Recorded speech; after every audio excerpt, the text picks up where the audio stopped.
house designated within the city of San Diego. Now, this is what it is currently. I don't know what y'all been hearing about the Preservation in Progress program. We don't know what's gonna happen. So, at the end, I'm gonna tell you more about that. Okay, so, you in your house, you have to decide first, what style is my house? This is a craftsman house, and if it was built around 1905 to 1930, it's could possibly be a craftsman house.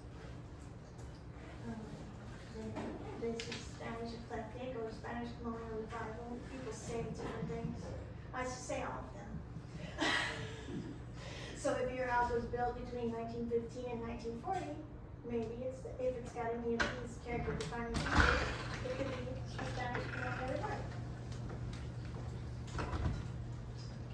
This is a minimal traditional house. I chose the first three that were the most popular, or what the most amount of buildings in University Heights that are of these styles. So this is a minimal traditional style. It looks kind of like a tiny ranch house.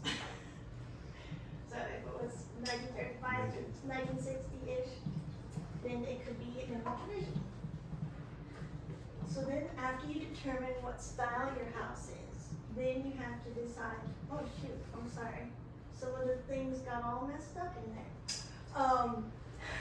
My tabs. So after you determine the style, then you can decide if it has enough of the original materials and style for when it was first built. So these are the 7 aspects of integrity, and each of these need to be evaluated for when you present your house to the Historic Designation Board. So location is the house on the same piece of land where it was originally constructed? If it was moved, they have things about that too. It doesn't necessarily make it not eligible, but it does take away that aspect of integrity. So then, is the design the same as it was when it was originally constructed? The form, the plan, the space, the building itself, if there's been any alterations to it, that's okay, as long as they do not take away from the original design. You just have to see, like, how does it affect the building? Most of the time, if it's not seen from the front, then it's okay. But the city has told us recently that it's the cumulative changes to the building. So they might have an issue with something that's on the rear facade. But as long as it's had a permit, then you're probably good. If you don't have a permit, then you cannot submit it to the Historic Resources Board. But you can get a retroactive permit. I've had several clients get retroactive permits. So then the setting is like where we are right now. Like, does it still look like it was from the 20s or 30s or the different mixture of times? In University Heights, you have anything from the Victorian era up until the mid-century, and then all of the new stuff. So sometimes if it's right next door to a building that was constructed 10 years ago, then that can take away some of the integrity of the setting, because then it no longer has the same appearance, neighborhood-wise, as it did when it was first developed. So then the materials, are the current building materials the same as they were when they were first constructed? If they're not the same, then they would need to be at least something that replicated the original. That's what they say. If you need to restore or repair something, they tell you to replace in kind. Meaning, if it was a wood window, it needs to be a wood window. Same design, same pane numbers, everything. Then the workmanship is what you see, the quality of the construction. almost like it did the day it was built, then it was probably really made with quality craftsmen. Sometimes that it was done in a different way though, because it's not just high style craftsmanship. There was vernacular style and the traditional building styles. So just because it doesn't look pristine doesn't mean it wouldn't be eligible. Excuse me. Yes. What do you mean by vernacular style? Well, that means a style that is of the area that it, say like there's a house here. It has no particular style, but it is from. You can tell that it's from San Diego because it just means that it doesn't really have stars.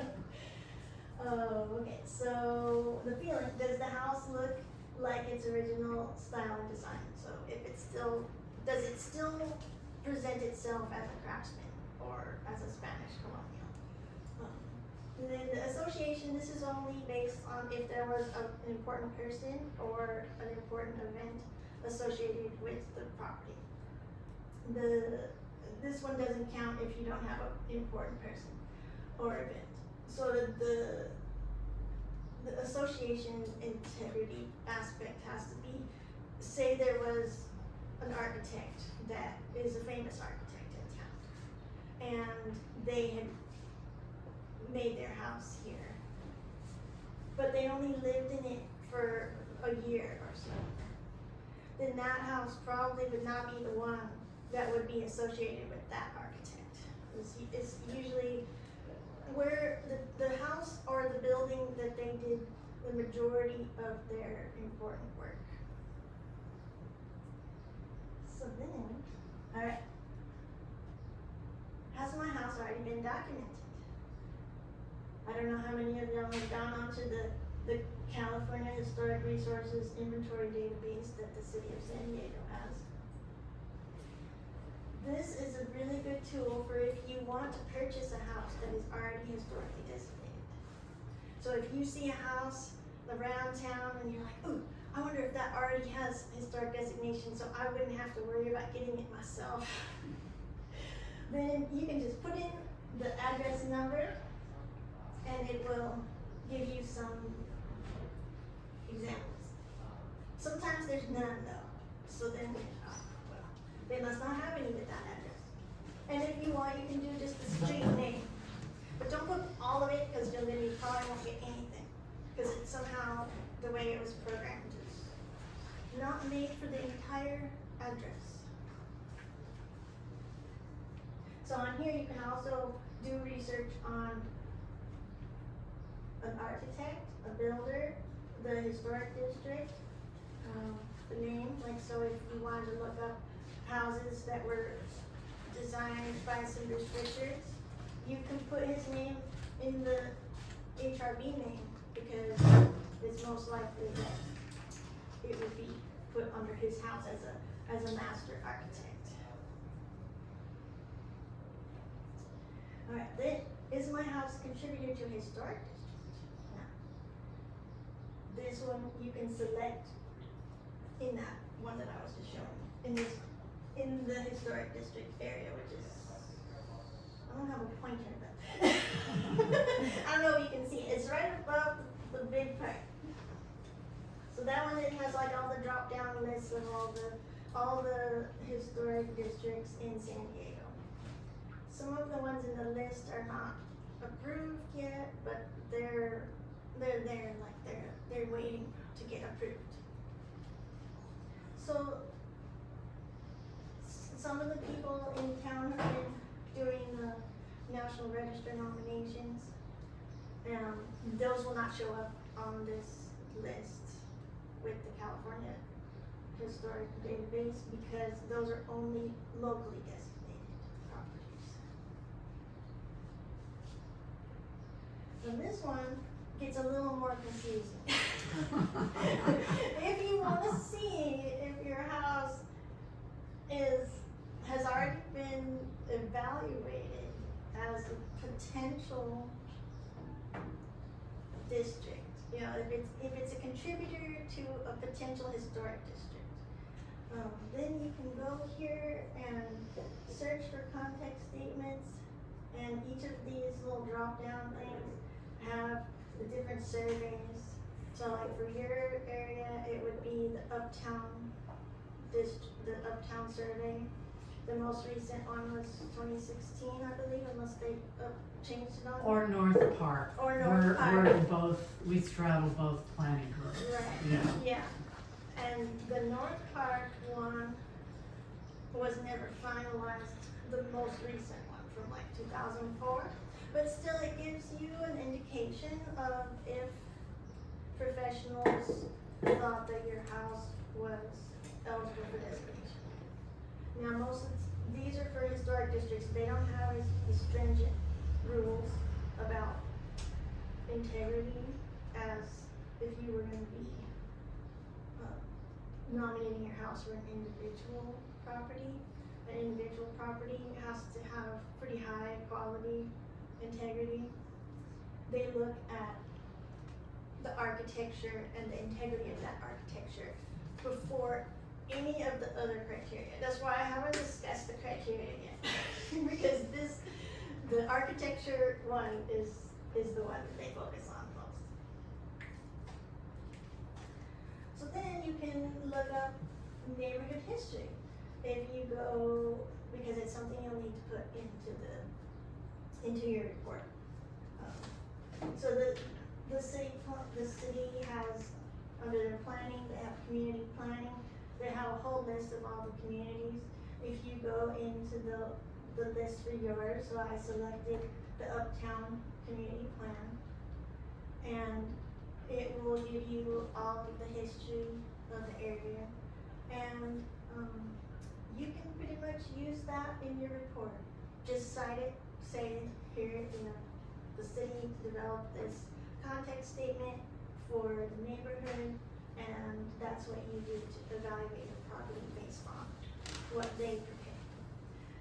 So you can also look for if any of the Images of America books have done any on your neighborhood. I couldn't find one specifically for University Heights, so I chose the trolleys instead. So You chose what? the trolleys, because of the trolley barn park.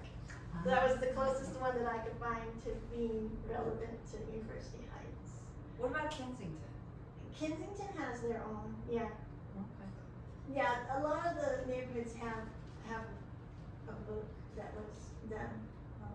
I'm actually in talks with the people now to do one for my neighborhood, Alley Gardens. So that, because that was where I was There's raised. also a bit of history on the University Heights Historical Society website. Oh, yes. Yeah, but citing the city's planning documents is better. Well, you can get your information from all kinds of places, but as long as you tell them where you got it, then you're good. Because like, if you look on the newspaper, they have all kinds of advertisements about the area. We're building this subdivision. It's going to be the best subdivision in San Diego. They have all these ads. It's fun to look at the ads from the last century.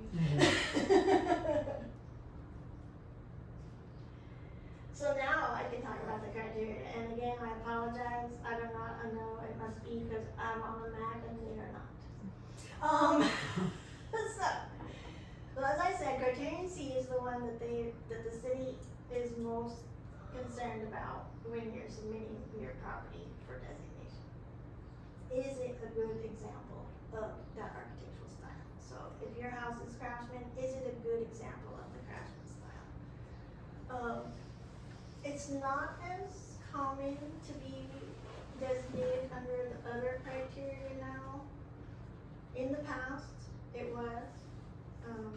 You could get it under special elements of the community if it was, if it showed all those archaeological, cultural, social, economic, political, aesthetic, engineering, landscaping, or architectural development.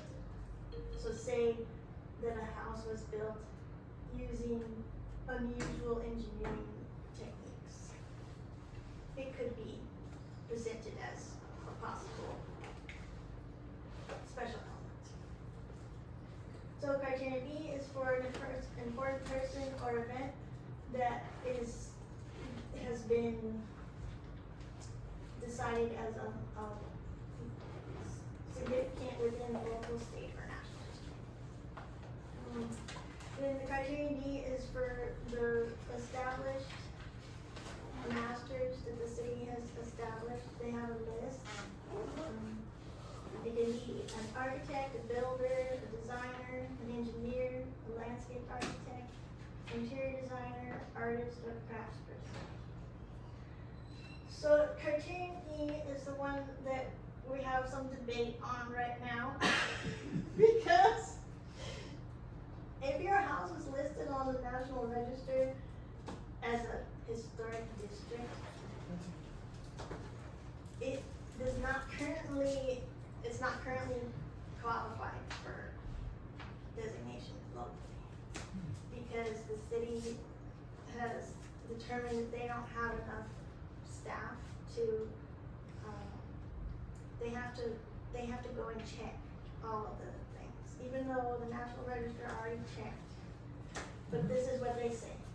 So if it's listed on the National Register as an individual property, then it would automatically be listed locally. And the reason it has to be listed locally is so you can apply for the Mills Act.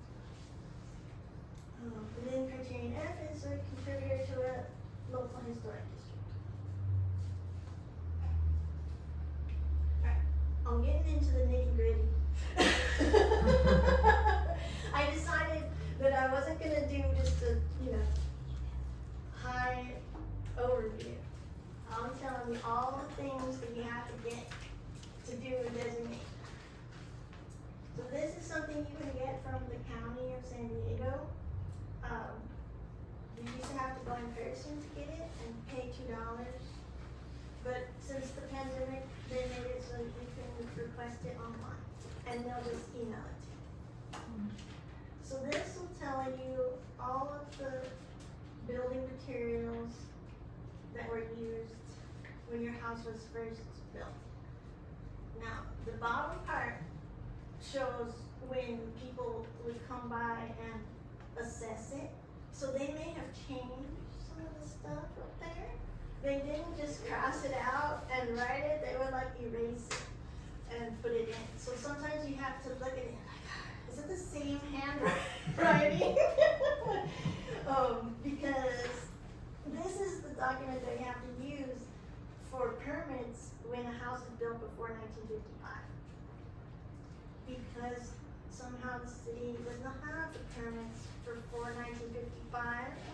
They tell me it was a fire. I don't know why the water records are still available before 1955, but the building permits are not. So anyway, so this shows you, okay, so say, I don't know, you probably can't see it very good, but it tells you that it's a dwelling and that it's a single occupants, like for a family. And this one says that construction is standard because the people would go and decide, is this quality construction?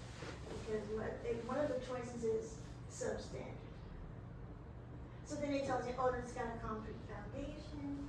It would tell you if it was wood, and it tells you what it's made out of. It's made out of wood, and it has a concrete floor. Anyway, this thing is fun to read. Sometimes they even tell you what was in the kitchen and bathroom. So then the construction record, it shows you this one was built in the 50s, so we have more of the information of the permit numbers. If it was built in the 20s, you may not have the permit number because they don't have it. But it would still tell you that it was a dwelling in a garage or dwelling. And it will put the year that pretty much was when it was built. Sometimes they're wrong, but the assessor So sometimes you might see a house that you know was built in 1926, but it says that it was built in 2006. That's because they did an addition. And somehow the original number just got deleted. So you're like, oh, we know it's not that. It must be like 1926. But that's because, you can tell based on the style of the house. Okay. So then this, I don't think you can see it very well. Maybe you can. This is a very unusual house in Point Loma. This shows the site plan. Because they have the inspectors had to come out and do all the measurements, go all the way around, because they were doing all this stuff for taxes. So this house is very odd, but I love it. It's beautiful. It's built by Lock Crane, and it's on a triangle lot. And so he designed it to be a triangle, and it has magnificent views of the harbor. Anyway, these are all things you just need in your report. I hope this doesn't have too much information. I was like, am I giving too much information? Maybe. So then this is the notice of completion, which will most likely tell you who the builder was, or who the architect was, and who the original owner was. I chose a handwritten one because sometimes they're handwritten, but most of them are typewritten. But I just like this one. And then if you cannot find the notice of completion because sometimes they did not file one. So if you want to save yourself some headaches, just get the title search company to do it for you. But if you really like looking at assessor records, then you can go to the county and look at all their records. The notice of completion is not as easy to find because it doesn't have a specific area. It's under like miscellaneous records, or I think they moved it to just like all records. And you can't just search on it because sometimes they call it NOC for notice of completion. Sometimes they just put the whole words. So it's easier to find it if you've already done the chain of title, so that you know who the first owner was. Because then you can look up under their name, and you can look at the year you think it was finished, and kind of work backwards. Anyway, I saved myself a lot of headaches and just get title. But I have had to go when I don't get a title company to do the search. Because like the house I just showed you, the Lock Crane one, it only had 3 owners throughout its history. So I said, I don't need to get a chain of title. I know the chain of title. So I went to the county to try to find it. I couldn't find it. But sometimes you get lucky. But Ginger, all these documents that you're showing us have to be included in the research report that you submit to the city when you nominate your home. Yes. So it's detailed, but that is what the city requires. Yes, it's very detailed, but so if you can't find it, then you just have to put a thing that says not available, not found. But you can do more searching. You can look at the History Center or the Central Library or this online catalog for the Southwest Builder and Contractor. This page is an example of one. It doesn't show the notice of completion, but it shows that the house was, the permit was taken out. So you can kind of estimate it based on when the permit was taken out. So this one has like a dwelling. And this one I love because it's just a Mr. Alexander. Like, what was Mr. Alexander's first name? I still don't know.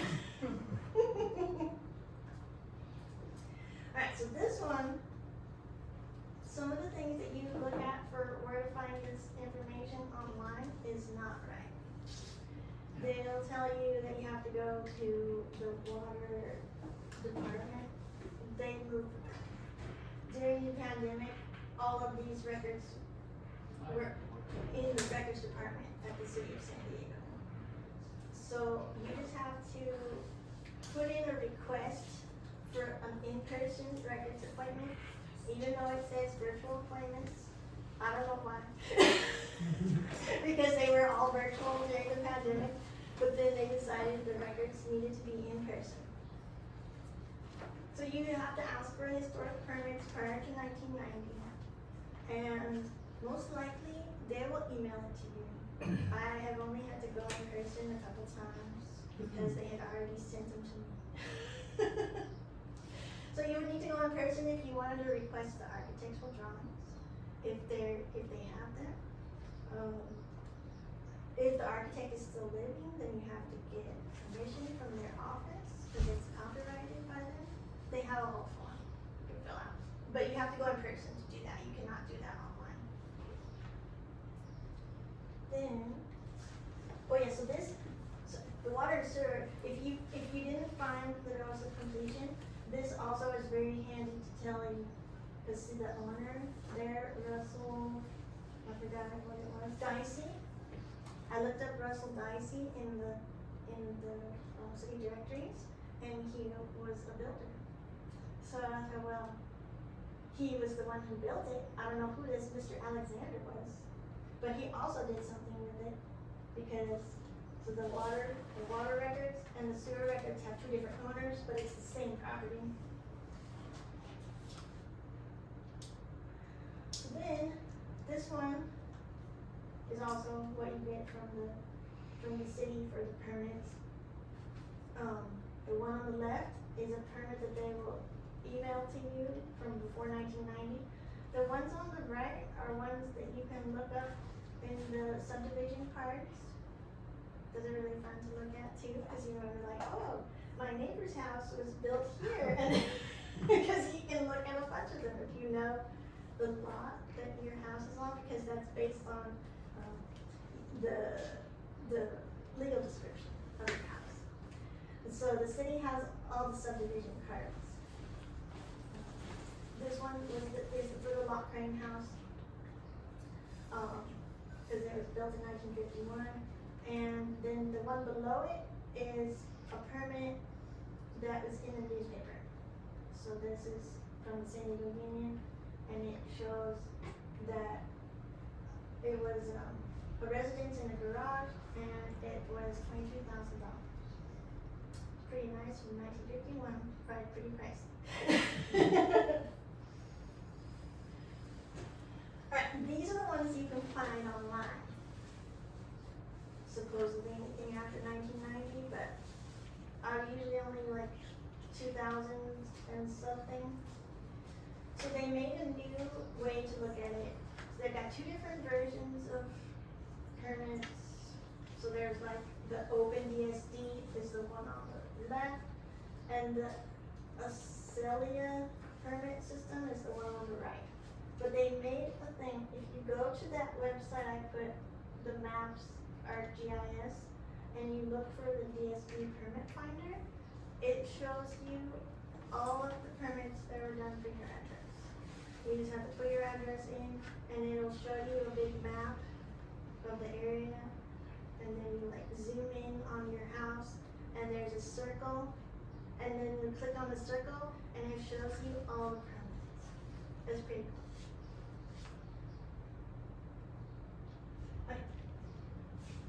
Now this one, these are all the things you need for the report, which is why some people hire people in. Because it gets to be a lot.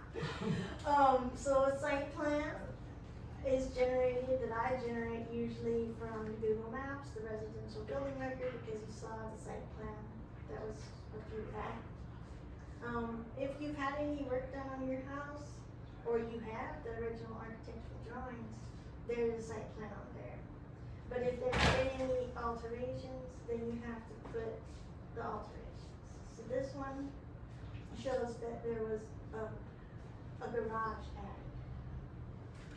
And this actually is the house that is from the hearing from last month, and sadly, it was my first designation that I lost. Because since the house was built in 1962 by Henry Hester and Robert Johns, even though it was designed to be modular, the way that they set it up, and then the garage was something that was planned, the board did not enjoy that. They said that. So I had 5 votes and I needed 6. So it was pretty sad. Anyway, so this is what you would do. But you can just show the residential building record site plan and Google Maps. Okay, so then this would be really good. If you get the title search company to do the searching for you, you can ask them to find the county lot and block book page for you. If you don't do it through a company that's used to doing those kinds of things, or you do it yourself, then you can go to the website here, the Digital Archives. I don't know when they digitized it, but it wasn't that long ago. So it's very convenient that you can look them up online. So you have to, it's not easy though, because they don't give you any indication of which subdivision is in which of the lot books. So you kind of have to go through them and see, is my subdivision in there? There's like a little index at the front, and everything is typewritten, small, or like handwritten. Anyway, this is something that's very important because it shows you who owned the property, perhaps even before the house was built. This one shows the property, who the property was owned by from 1923, maybe? I can't tell. I know it goes to 27 because, let's see. So this one here is that it's block 302, and it was lot 8, and you go across, and it shows that in 1927 as the first year that there was property was assessed, but with like a bill, because the other column shows just the land. So then that shows you what year, if you can't find the year that it was built, that will help you find the year. Alright, and this one is what you would get if you did a title search from the California Lot Book. They are the best place that I've used because they will look for everything for you. They'll look at the lot and block book page, they'll try to find a notice of completion for you, and they're very thorough. But, so you can either get it from the title search company or go to the county assessor's office.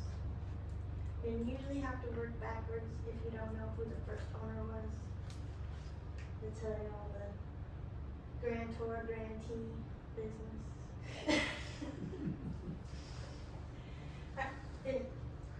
Lovely directories that you can go and look at in person if you want at the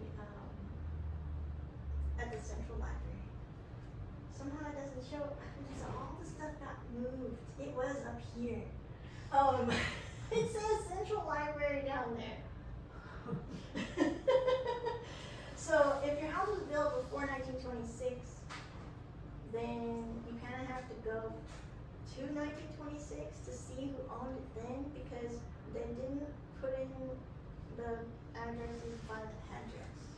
They just put in the owner's names. So, yeah, so 1926 is when you can look up based on the address. So you can go in person, the 9th floor of the Central Library, or you can look, there's 3 different places online. You can go to those places. San Diego has some, the San Diego Yesterday, and Ancestry. you can go and use Ancestry at the library for free. Anyways, this shows you all the different street numbers. And so you see who owned it or who was living there. You don't always the person who owned it was living there. But so then after you find out who was residing there, then you have to go to a different part of the directory. And this part will show you who they were married to, what they did for a living, and they have all of these abbreviations for the different jobs.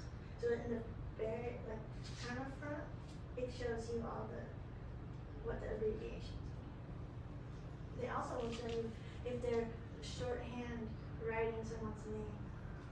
So like how I think we have William up there, it's just put down as like WM, but that means William. This is a fun one. Have the actual deed with the colored stamps and everything. So this one, the title search company will find you the deed from the date of construction, or you can get it at the county assessor's office. So this was Cinders Richard's house, so they have kept everything. And it even had the little folder that the deed came with. It was really cool. Alright, this is something, I don't know why they asked if this, but they do. They just put it in there. You have to look up. You can go to the records department and look at it, but they also digitize them. So you can go in there and try to find your house. It also takes a lot of what page am I on? Because you don't know, like, I don't know what area this is. Oh, I can tell it's quite long. I know it's quite long, but you know, when you're looking at them and you say, is this Mission Valley or is this, because you know, based on the freeways and the different landmarks and everything. But so yes, they want this, and then you have to try to show where your house is on there. Then they also want current and historical USGS maps. And those I usually just go to that website there, and then I import them into Google Earth. And Google Earth you can put a little spot where your house is, and then you put them out. I usually just do like 2021, 1967, and 1953. This one's 1967. Then this subdivision map, you can also get online. This one, depending on how many pages it is, it's $4 a page, but it's all digital, so then you just get to download it after you pay. We have the University Heights, the original 1888 subdivision map on our website. Oh So, yeah, that's right. yeah, at full resolution, so you can download it. So you don't have to pay for it You anymore? don't have to pay $4. I should have put that one. I'll send you links to the stuff that I have online. I Yeah. mean, I knew that it was there, I don't know why, when I was going through what things do I have? It would have been easier than the University Heights one, but anyway. So they said that the green triangle is where the house is built. And the numbers, like the block numbers and the lot numbers. And sometimes the street names change. Like these are not, I don't think any of those streets are the streets that are there currently. This is near Rosecrans, so I think Main Street is Rosecrans. Ironton, that's interesting. Okay, so this one is a fun thing. The Sanborn maps, they're fire insurance maps. If you get to look at the original ones, they have a color, it's color coded. And the colors are so the fire department would know, what is this building made out of? So like the yellow means it's wood frame, the red is brick. If you zoom in on them, you can see even more details. Like there's a little circle, it'll tell you what the roofing material is. And that was very important for fire departments to know if they had, how much time they had to get there. If it was a shingle roof, better get there fast. When was the last Sanborn map? 52 or something? 56. 56. But some neighborhoods actually have them up until the 80s. Really? I think Mesa has the 80s. So you can go and look at them in person. They're huge. They're like this big. And the librarian will show you. But it's much easier if you want to go on their digital library. If you have a library card, then you go there and you can look at them on there. And you have to know the street number, show you the street name, shows you all the pages. The digital ones are not color, but the bottom one from the Library of Congress, those are in color. But you have to know which one was yours, because they don't really give you too much index as much. And this is my favorite picture, a historic photograph that I've had. This poor house, the Lock Crane house, was run into by a cement truck. Because the house is like on the T where there's a really steep hill. So the son of the original owners had all the pictures and gave to the current owners. So that's one of the ways you can get historic photographs is to ask relatives of previous owners. Neighbors might have photos of the house, like if they have the picture of their kids going to prom and your house is in the background, you know, those kind of things. The History Center will search for pictures for your house if you email their collections. You can ask them to look for street view pictures of your house. But if you want aerials from the History Center, you have to go in. And they've changed it a lot. It's like $75 an hour if you're a member, or $90 an hour if you're not a member. So you can also look on this one here from UCSB, University of Santa Barbara. They have historic aerials that go back to like the 50s, and they're free. So, but if your house was built before that and you need to look and you want to see if it's changed, how much it's changed over time, you probably have to go to History Center to get the ones from this ones. But so historic photographs, sometimes there's newspapers that, like this one was in the newspaper. This is the original photo, but there's also a newspaper article about it. So Genealogy Bank is a paid service. But if you go to the library, I think they would look up some stuff for you for free. And the historic aerials, you can look at them for free, but if you want to purchase any of them, then I think they're like $25 for the little square. But sometimes you can just do a screenshot and put it so you can see your house. So then this is some information about the people that have lived there. These are all the things you need to put. The History Center will have biographical information for people who are important within San Diego, but most of the time you might find something in the newspaper about the people who live there. So Genealogy Bank, Ancestry, previous owners will have photos. This is where you can also find Ancestry or Genealogy Bank have the census records. They released the 1950 census recently, so everyone was very excited. It has to be, I forget if it's like 80 years or 75 years. From when it was, so whenever 1960 is gonna be, that one will be released soon. Then you can put in some information about the architectural style. This is a picture from the book, The Field Guide to American Houses. It's kind of architectural historian's Bible. It shows you all the character-defining features for different styles, what you might expect to see on there.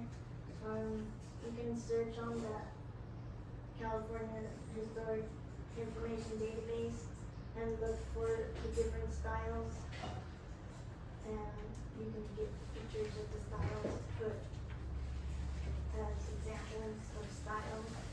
Now, I don't know why they ask you for this either, because they are all trained in history and architecture, so they don't really need it there. But I support the board so the board can look at them and be able to like compare. Like, is this a good example of that style? Because you have some examples of the style already in the report. And this is the part where it's for the master architect or the builder, designer.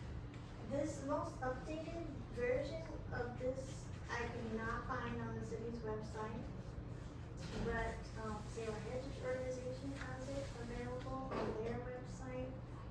I put the address there. You can look for buildings that were done by that person on that searching thing I showed you with the California Information System.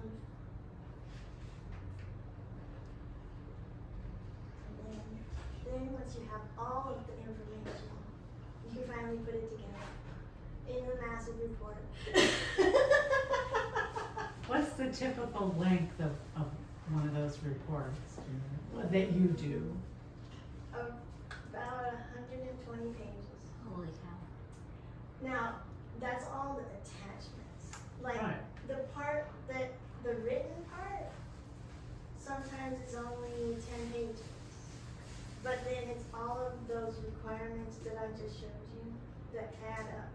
They just keep adding. Like the one that I did for the house in University City, it was 240 pages by the time I was done with it. Because they asked me to give them additional information about the Horizon Homes program. So I looked for the entire United States for all of the Horizon Homes that were done in the 60s. So yeah, it was a lot of extra work that was done.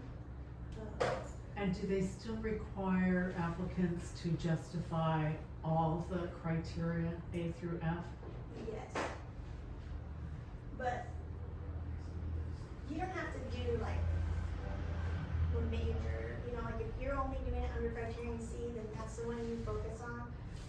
You can give a little bit of information about the neighborhood. If you, for criterion A, you can just say, we didn't find anything that justified designation under criterion A. And then if you do a research on all the people that lived there, all the owners, and you didn't find anything of significance for those people, then you just put that. But they do like for you to put all the people's names and any biographical information you can find about them. But if you can only find like, they were born in 1925 and died in 2008, then and they lived here during this time, then. So is this for the Millsack? No, this is for getting the property historically designated. This is before the Millsack. Mm-hmm. The house has to be historically designated prior to applying for the Mills Act. And then if it is historically designated and it's not part of the Mills Act, can you still change the house? Or is it protected under the historical designation? You have to ask the city on anything that you want to do. Even if the house is not historically designated. If your house was built before 1980, is that 45? I'm like, what's 45 years ago from now? Yeah. Whatever 45 years Is ago that, is is. that like? 1980. Thank you. Is that a new law? No. No. Cause I have No. a 1903 Victorian that I, fixed, and it still looks like a Victorian, but I pulled permits and it never said anything to me. That was in 2003, 2015. They, in 2007, I think, around there, is when they started doing the over 45-year review process. So what year was it? Around 2007, it was after I left there, so, but it was soon after. I mean, if they don't have an issue with it, then they're They just never gonna do. grant you the permit. You know, they'll grant you a permit if they say, okay, well, that looks good, you're just wanting to change out a window or something. Ginger, so from the time that all the documents are submitted to the board, how long does it take for them to review and either accept or decline the application? That's my next one. Okay. All right. Okay. Okay, so they moved to it being submitted online. So it's just in the last couple of years that it's online submissions. And it's under the permit system, even though you're not applying for a permit to get individual resource nomination, but it's just where they put it because they already had all the programming for it. So, but once you pay the fee, it's usually 8 to 16 months before you get a hearing date. And how far in advance are the hearing dates? The hearing date will be like the next month. That's soon. Well, yeah, but they're making you wait a really long time before you hear anything from them. They used to tell you when you submitted it, like an estimated date that you would get, but that when you submitted paper reports. And they would say, okay, right now we're scheduling for June of 2020. And then June would come around and you didn't get the hearing because they had too many other people on there already. Right. Because they moved to being only 4 designations a month. But so now, since they went to the digital submissions, they won't tell you when you're gonna have a hearing until they've already looked at it. So you could be waiting over a year, waiting for them to just tell you if it's sufficient. Okay. I mean, recently I've just been getting all kinds of corrections they want from me, and I've been doing this since 2014, and this is the first time that that's happened. They are very particular about what they want to see. Are they more particular lately, or is it just a trend? Now, lately, yeah, And how many people on the board? there's 11 people on the board. Because you needed 6 votes? 6. 3 people had left before my item came up, and it wasn't a fair. It has to be 6 people of 6. those that are present. Yes, If they leave, then you've lost those votes, yeah. but as soon as they don't have 6 people anymore, then you're gonna have to be continued to the next time, because it has to be 6. So it would have to be unanimous if there were only 6 board members. And for the board members, are they volunteers or are they paid? They're gone. They're volunteers. So relative high turnover, I would assume, perhaps. No, actually, one person had been on the board for like 12 years or something. It's really only supposed to be like 3 or 4 years. But they didn't have anyone else who was submitting applications, I guess, so she was on the board for a long time. Okay. And they still do 4 reviews per month then, or approvals, or is Yes. that still the standard? Mhm. Okay. And they're appointed by the mayor, correct? Yes. Yes, and they could be historian, they could be architectural historian, they could be landscape architects, archaeologists. Some of the people are what they say general, so whoever, anyone, you could be a lawyer and be on the board, you know. Well, they have a couple developers on the board too. They do, yeah. So then we have 4 new board members, and 2 of them are, developers, real estate people. Yeah, so I have to see how that goes. But, so once your house is historically designated locally, then you can apply for the Mills Act. And so they also moved that to being online. As long as your house is designated by December of the year prior, so like for this year, if your house is designated November of this year, because they don't do December hearings, then you can apply for the Mills Act from January to March of next year. And then you will work with Shannon Anthony, is the Mills Act coordinator at the city of San Diego, and she'll work with you to determine the 10-year plan that you have for what you're gonna use the property tax savings for.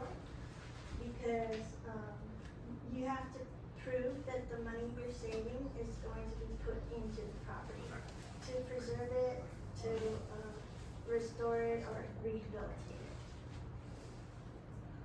it. Ginger, can you address the fees for the historic designation nominations? Yes. So the fees have gone up recently. I think it was last July. It was slightly over $1,100 to submit a historic designation, but now it's $3,366.68 because they have not upped their fees since 2008. And then the fee for the Mills Act has also gone up. Did I make sure to, I don't think I did. I did not screenshot this price, but I know it's around $1,000 for submitting your Mills Act. I have a question for you. Yes. Is the Mills Act for the county or for the city? It's all for whichever city has adopted a Mills Act program. So they're unique to each city, the Mills Act? Okay, thank you. But it's only in California, so only cities and counties within California can apply to be the Mills Act. But San Diego's reconsidering the Mills Act, correct? So it may disappear. We don't know, they haven't given us enough information yet. So that is actually why I have this now. There's postcards behind you if you want to send in to city council to, you can send 4 of each one of the different ones if you want. They're looking for us to flood the city council office with all the different city council people so that they know that the public is not happy about their changes that they might do to the program.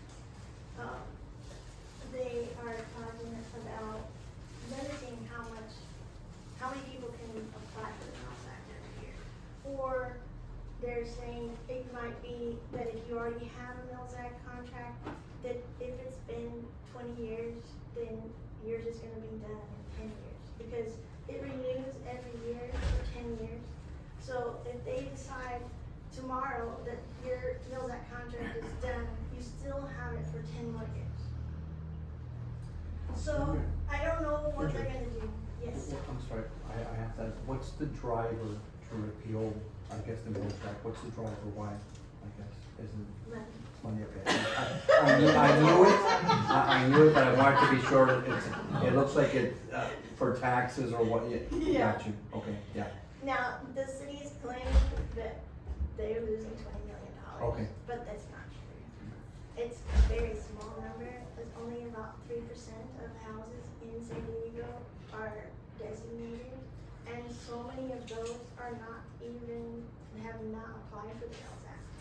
There are historic districts here in town that don't even know that they have historic designation and that they can apply for the Mills Act. so the city's driving it, I guess, the city of San Diego or the city of, because you said it's particular to cities? This is only to the city of San Diego. San Diego. Gotcha. The county still has their Mills Act program. Ah, So okay, does gotcha. La Mesa, so yes. On your previous slide, Yeah, there this was is a reference to the cities. timing It's of okay. applying for the Mills Act. Yes. The bottom, bullet, does this mean that you have to apply to the Mills Act within Within those 3 months, yes, okay. And So, it's every year, every year.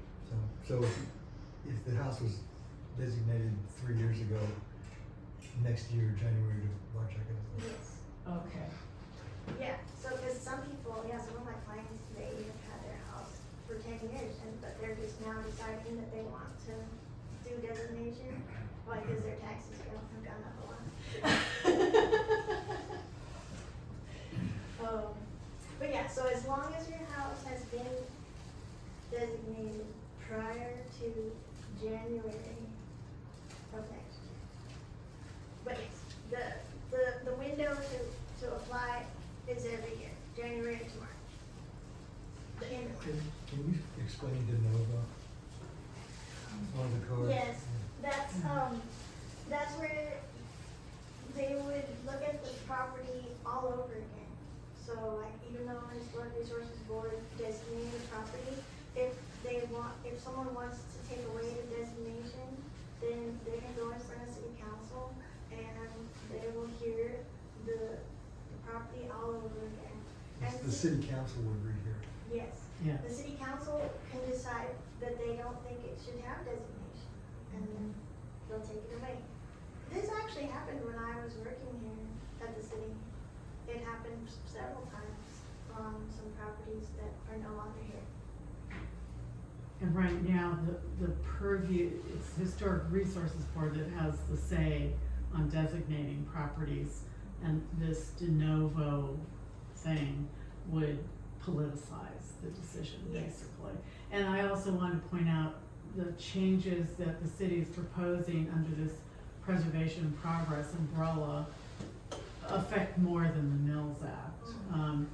It's basically making it easier to build, for developers to build some of these really high-rise buildings, like they're even proposing in our little community, which is Yeah, a little, yeah. Oh, yeah. a little Oh, no. ridiculous. Right. So, Yeah. so please take postcards if postcards. you're I wanna get all opposed to that. excited. This little QR code I Look on the gave, Highway 8, that big thing down there, what is that? you can sign a petition that, Shane Harris is a local activist, is spearheading the program, to get city council to notice what's going on. He's been having meetings with each of the city council people individually. He's been on the news multiple times. We had a press conference a couple weeks ago, the day that this petition was released. So if you want to sign the petition, you can go to that. I just put the QR code because it was super long. Because he does all kinds of stuff, he helps for like human rights and, but he read the article that the Ricardo Flores did about the Mills Act program, and he contacted Save Our Heritage Organization because he wanted to partner with them to fight this, because the city, we don't know what they're gonna do. We have no idea. It might change everything. Mhm. When I was asked to do this was before we knew a lot, because they hadn't, even though they said they were doing workshops, there were no workshops. But, Kelly Stonko has been giving presentations to the board and to the land use development council people, whoever they are, talking about the proposal, but without specifics. So, it kind of leaves all of us to think the words. But who knows? They may surprise us, and it will just stay the same as it is. I don't know. I mean, Los Angeles, they had their program on, their Mills Act program on hold for years, because they were evaluating the program, and so they were not letting anyone submit mills act contracts. They just started letting people submit again. So that's it. I'm sorry I gave you too much information. No,